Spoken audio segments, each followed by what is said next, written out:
que havia então conhecido como Saulo de Tarso, o proeminente estudioso, ele pega todo esse aprendizado teórico e lá no deserto da Arábia, o Senhor extrai desse conhecimento teórico e coloca o conhecimento espiritual, a revelação espiritual.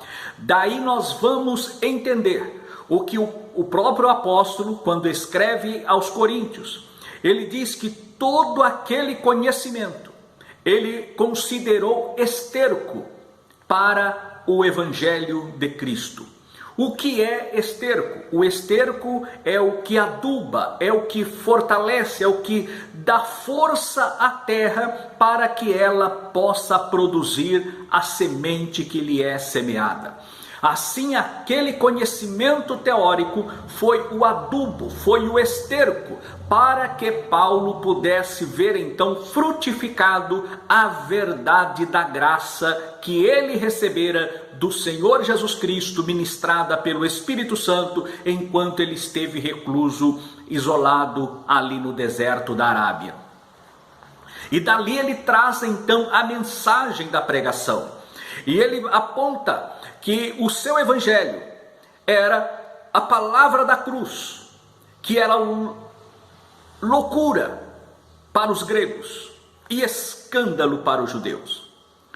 Primeiramente, os judeus, eles queriam ver prodígios, maravilhas e sinais físicos acontecendo. Os gregos queriam teoria, queriam filosofia para justificar a fé. A fé não é justificada, a manifestação do poder de Deus não é justificado pela teoria, pelo argumento, pela argumentação, mas pela manifestação do poder de Deus. Por conta lá do que está escrito na lei de Moisés, no capítulo 21 e versículo 22 do livro de Deuteronômio, dizendo que maldito era aquele que morresse pendurado no madeiro, que não deveria passar a noite ali, mas no mesmo dia ser sepultado e seria conhecido e chamado de maldito de Deus.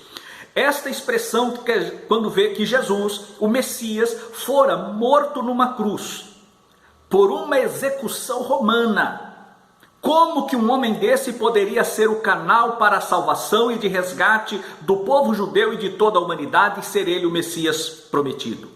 Isso causava um escândalo para os judeus. O próprio Saulo de Tarso, então, antes do encontro com Cristo, era um escândalo para ele e ele não aceitava. Mas quando Jesus se apresenta a ele, então esse escândalo, ele vê que não era um escândalo, mas era o poder de Deus. E fazia parte do projeto de Deus para a salvação do mundo. E agora ele passa a ser o pregador deste evangelho. E o evangelho que ele prega é a mensagem da cruz.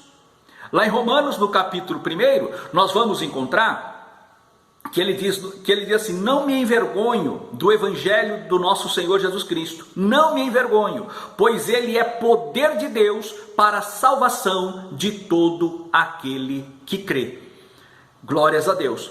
E nós vemos aqui, os judeus era escândalo, mas para os gregos era loucura falar que uma pessoa comum havia morrido e ressuscitado, tornado a viver, e estava viva, vivendo em um corpo agora espiritual. Os gregos não aceitavam isso, e quando trazia essa mensagem para os gregos, isto era loucura.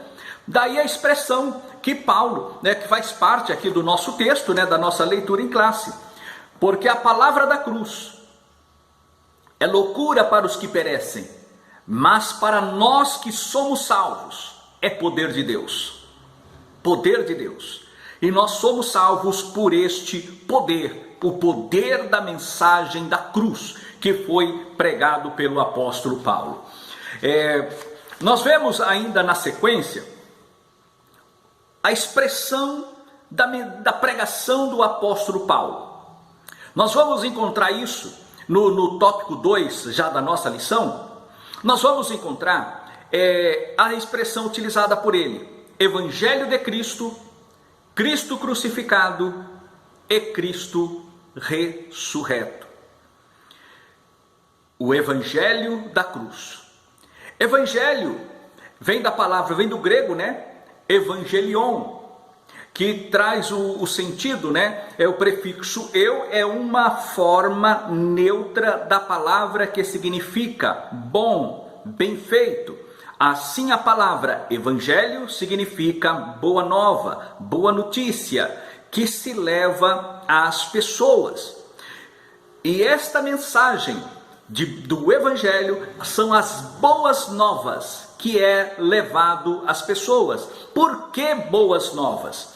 Porque até então, antes de Cristo, nós estávamos convivendo aqui na questão do apóstolo Paulo. Antes do apóstolo Paulo ser salvo pelo Senhor Jesus Cristo, nós estávamos vivendo na ignorância, não entendíamos o trabalhar de Deus.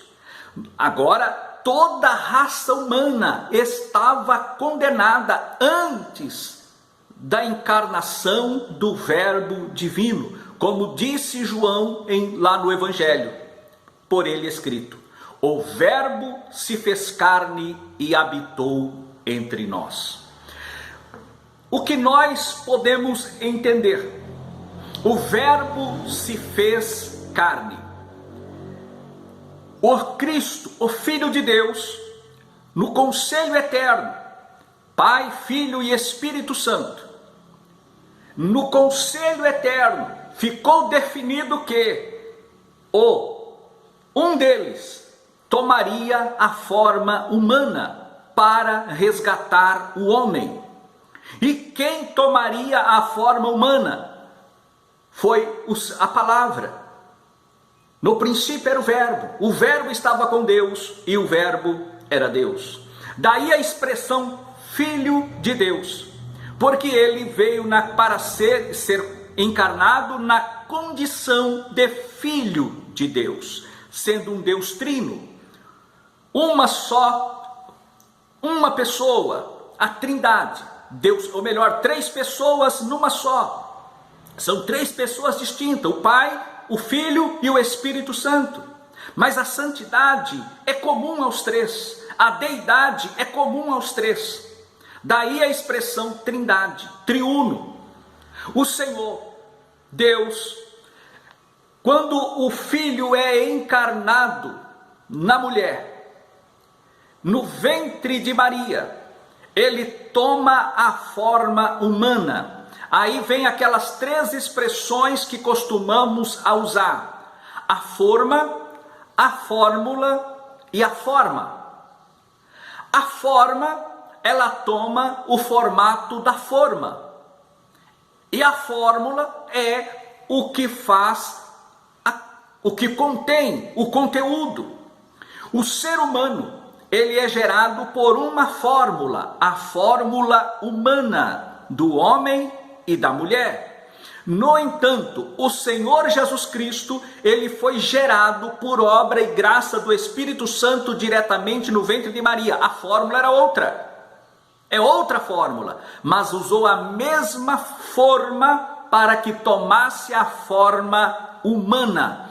E o Senhor Jesus tomou a forma humana. Porque nos seres humanos estava em vigor a lei do pecado e da morte.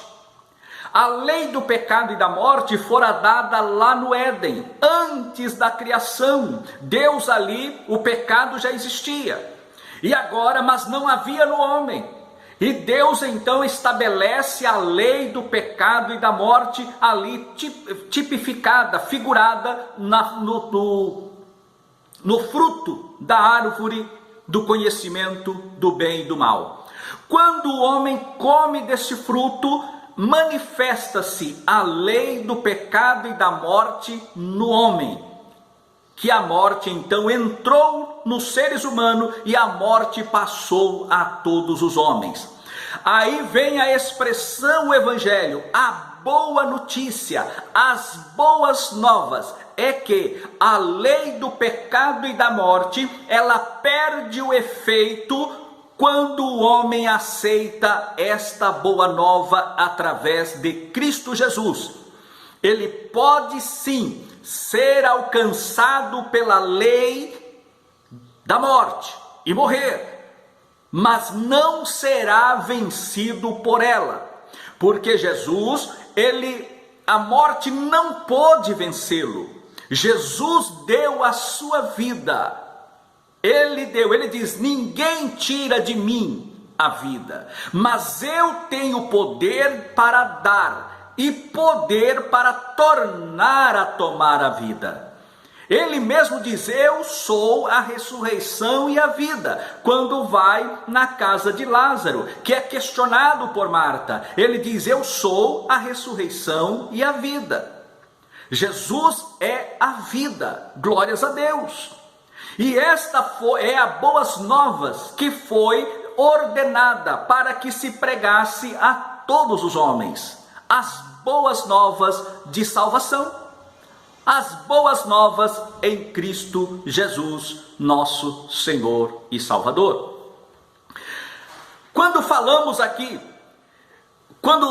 a respeito da lei do pecado e da morte, Paulo, que trouxe todo esse compêndio doutrinário nas suas epístolas. Tanto é que um filósofo por nome Nietzsche, mais conhecido por Nietzsche, era ateu. E ele falou isso, obviamente, para condenar o cristianismo. Mas ele dizia, numa das suas falas, ele coloca que não deveria chamar-se cristianismo, mas paulinismo, porque a base doutrinária da igreja está formada, alicerçada nos escritos paulinos. Daí ele dizer que a igreja deveria ser chamada de paulinos e não de cristãos, né? Então esta é a expressão que dita por Nietzsche, que nós sabemos que ele falou para crítica, para combater o cristianismo, onde ele diz que é paulinismo e não cristianismo. No entanto, o que nós vemos sim, é que há sim, todo o arsenal doutrinário da igreja está focado nas cartas paulinas, né? Na sua grande e extensa maioria. E o evangelho veio para trazer isto, porque o Senhor, quando o Senhor deu a lei, lá no capítulo 18 de Levíticos, o Senhor colocou uma vírgula ali, porque pela lei ninguém poderia ser salvo. Mas lá em Levítico, no capítulo 18, no versículo 5, nós vamos encontrar a seguinte expressão: Portanto, os meus estatutos e os meus juízos guardareis, cumprindo-os o homem viverá por eles, eu sou o Senhor.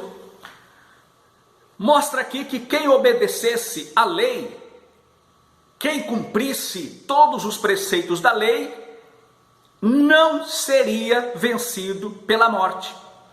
Mas ninguém cumpriu os preceitos da lei, somente Jesus. Por isso que ele disse: a lei não se revogará. Eu não vim para revogar a lei, mas para cumprir a lei. E nem um tio, nem um jota, a lei ela vai perdurar, enquanto ela não for totalmente cumprida. Nem um tio ou um jota se deixará de ser cumprida. Jesus cumpriu este preceito. Jesus cumpriu. E agora, por ele cumprir segundo esse preceito aqui legal, que o Senhor deixou na lei de Moisés, o Senhor ratificou isso aos profetas, quando nós encontramos lá em Ezequiel, no livro de Ezequiel, no capítulo 20, nós vamos encontrar por 3 vezes, no versículo 11, no versículo 21 de Ezequiel 20, nós vamos encontrar que ali o profeta falando: aquele que obedecer, aquele que cumprir os meus preceitos, por ele viverá. Deus usando o profeta Ezequiel por ocasião da queda de Jerusalém, mostrando que aquele que obedecesse os princípios legais da lei que o Senhor dera a Moisés, por eles viveria. Aí nós vamos ver o apóstolo Paulo trazendo isso na sua carta aos Romanos, no capítulo 10 e no versículo 5 da carta de Paulo aos Romanos, nós vamos encontrar a seguinte expressão: ora, Moisés descreve a justiça que é pela lei, dizendo: o homem que fizer estas coisas viverá por elas.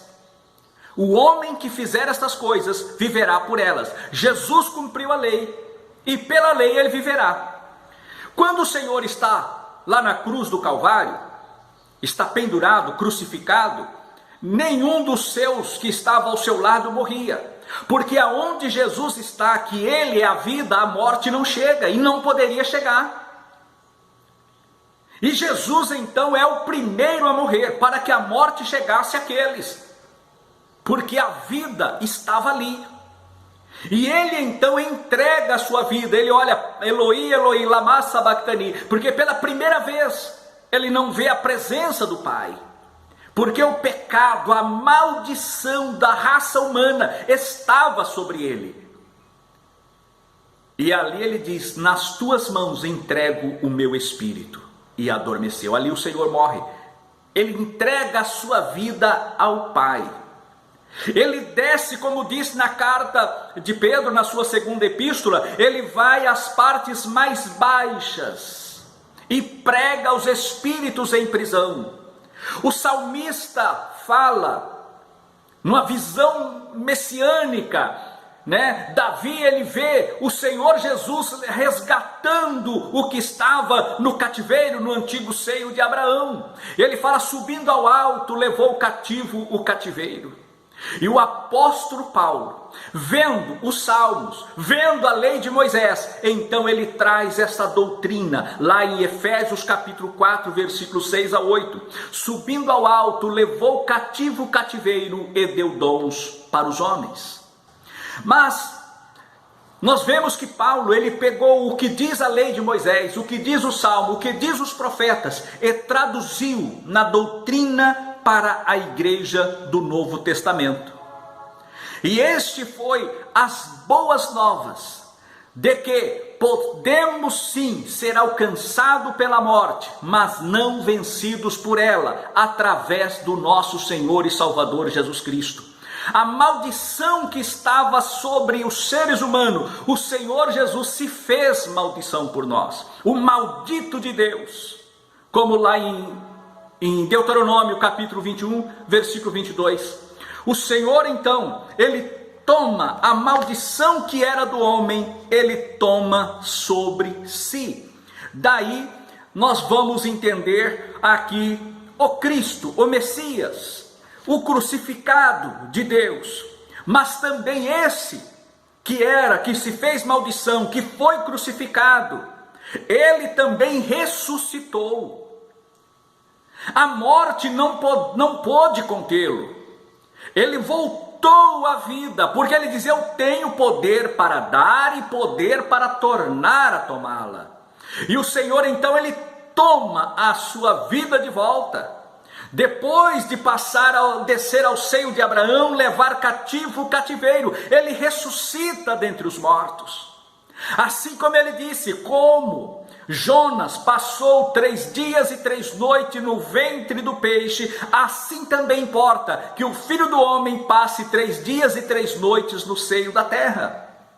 O Senhor Jesus passou 3 dias e 3 noites, e este foi o verdadeiro batismo pelo qual o Senhor passou. Não foi aquele de João. João é uma figura, é um simbolismo.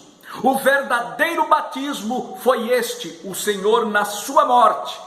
Ele foi sepultado e ressuscitou ao 3º dia. É por isso que o batismo nas águas é por imersão total sobre as águas. E depois somos levantados outra vez, mostrando o novo nascimento em Cristo Jesus, através desta palavra do Evangelho. O Cristo ressurreto nos garante e nos dá a ressurreição. Nós vamos ver ainda que Romanos, no capítulo 8, nós vamos encontrar outra expressão do apóstolo Paulo, no capítulo 8, versículo 2, porque a lei do Espírito de vida em Cristo me livrou da lei do pecado e da morte. Porquanto o que era impossível à lei, visto como estava enferma pela carne, Deus enviando o seu Filho em semelhança da carne do pecado, pelo pecado condenou o pecado na carne. Ou seja, em semelhança da carne do pecado, o Senhor Jesus foi gerado no ventre de Maria, porém sem pecado. Era semelhante à carne do pecado, mas não era a carne pecaminosa, contaminada pelo pecado. O Senhor Jesus foi concebido, nasceu, cresceu sem pecado. Sem pecado. E agora a mensagem que ele transmite é de vida. E que o apóstolo, então, Saulo de Tarso, o teólogo, o fariseu, o mestre, o doutor Saulo de Tarso, não entendia. Mas agora ele adota o nome romano de Paulo para pregar a verdade e o ser mais aceito, obviamente, no meio romano, no meio latino. E ali, então, a mensagem é pregada, a mensagem é entregue, e eles abraçam esta nova expressão, esta nova mensagem, este evangelho, que quer dizer boas novas. O Cristo, a mensagem é cristocêntrica, ou seja, o Evangelho de Cristo, o Cristo crucificado e o Cristo ressurreto, que ressurgiu. E ele ensina no capítulo 15 da primeira epístola aos Coríntios. É o grande ensinamento a respeito da ressurreição. Aí nós vamos para o fechamento da nossa lição, quando ele traz os efeitos da mensagem da cruz. É uma vida de poder, vivida pela humildade e pela dependência do Espírito Santo. Uma vida de poder. O poder de Deus, ele é manifesto na salvação. O evangelho que pregamos é evangelho de salvação, irmãos. O evangelho que foi anunciado por Paulo foi a manifestação do poder de Deus. Nos nossos cultos, as pessoas são libertas, são curadas, enfermidades são repreendidas. O Senhor batiza com o Espírito Santo, o Senhor dá dons espirituais, línguas estranhas são manifestas, interpretação dessas línguas, profecias são entregues, e o Senhor, revelações são manifestas, e a glória de Deus, o sobrenatural de Deus é real nas nossas igrejas, Assembleia de Deus, ainda hoje. São reais as manifestações sobrenaturais do Espírito Santo. Então, o evangelho que pregamos é evangelho de poder. O poder não é do homem, o poder é do Senhor. Mas o Espírito Santo que atua nos seres humanos, que atua nos servos do Senhor, nos pregadores, nos ensinadores, nos seus servos, na igreja como um todo. O Espírito de poder atua para curar, para batizar, para salvar, para restaurar, para mudar a vida. Aqui, na nossa cidade de Americana, tem uma casa chamada O Bom Samaritano, onde recupera pessoas dependentes químicas, de dependente químico, de substâncias químicas. E o promotor de justiça, que é bem acompanhado pelo juiz da cidade, acompanhado pelo Ministério Público. O Ministério Público, ao ver aqueles jovens, outrora que dava trabalho para a justiça, com processos, envolvido nas drogas, viu aqueles jovens louvando a Deus, cantando, adorando ao Senhor. Aquele promotor de justiça, as lágrimas desceram dos seus olhos. O que é isso? Poder de Deus. Somente o poder de Deus é quem faz estas coisas, e ele é manifesto na igreja. E a vida da igreja é dependente inteiramente do Espírito Santo. Esta foi a mensagem do apóstolo Paulo, ensinada por ele, e é a base da doutrina pregada na igreja, foi esboçada nas suas cartas que ele escreveu. Assim, este apóstolo do gentio deixou um legado que foi traduzindo em palavras a doutrina recebida diretamente do Senhor Jesus Cristo e o Espírito Santo que o revelou, que o esclareceu, e ele então escreveu e deixou a Bíblia Sagrada, compondo a Bíblia Sagrada nas suas cartas, 13, 14 cartas que ele deixou escrita no Novo Testamento, para que nós pudéssemos hoje, com base nesse ensino, com base nesta palavra, continuar a pregar o Evangelho e a ensinar o que o nosso Senhor Jesus Cristo morreu sim na cruz, mas ele não é maldito, ele fez-se maldição por nós. Ali ele levou a nossa maldição sobre si, ele ressuscitou dos mortos, e por isso nós podemos sim ser alcançados pela morte, mas jamais vencido por ela, porque estamos em Cristo. E o evangelho que pregamos é um evangelho de simplicidade, mas é um evangelho de poder, em atuação, em manifestação do Espírito Santo. Que Deus nos guarde, que Deus nos proteja e nos guarde até que Ele volte, e até a próxima lição, se Deus quiser. Amém.